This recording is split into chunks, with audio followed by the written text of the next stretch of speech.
Now when it is in this stage, open the lid and let it get cooked in the open.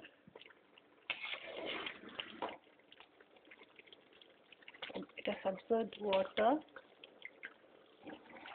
and it's coming up. So after this, what we are going to do is we are going to shift it off to a lower burner, and in the lower burner we are going to get this shifted to the lower burner, and over the burner we are going to place a plate so that the heat spreads uniformly over this vessel.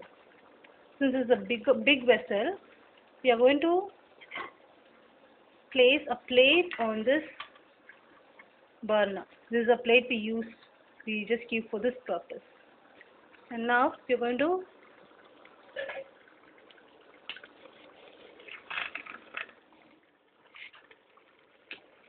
should be very careful when you're doing this because the rice might get broken.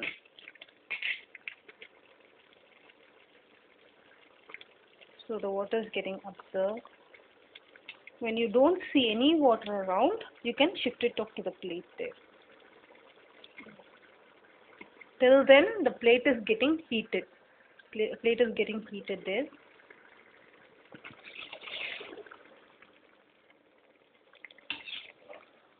Finally, for garnishing, you can just fry some cashews and add on to this if you please, or you can add some ghee while frying. If you're health conscious, you need not add ghee. And if you want better aroma, you can use rose water in the final stage.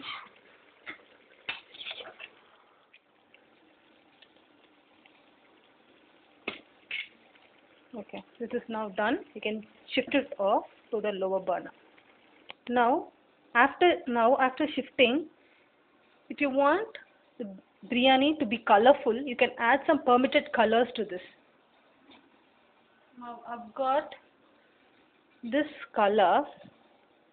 You can add on to the biryani like this.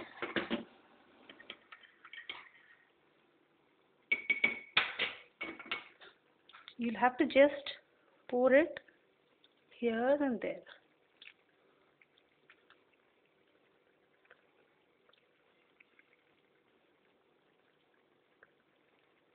You shouldn't sprinkle it all over. You can just pour it here and there. Okay. And now you're going to cover this with a lid. You're going to cover this with a lid. And you're going to place a vessel which is heavy so that the stream does not escape out. You're going to place the lid and then place a vessel which is heavy. I've poured in water in this vessel so that the stream doesn't escape out of this. Now we are half done with this, and in between you can just take in and see if it is done. You'll have to put it upside down. Like you'll have to take it from the corners and put it upside down.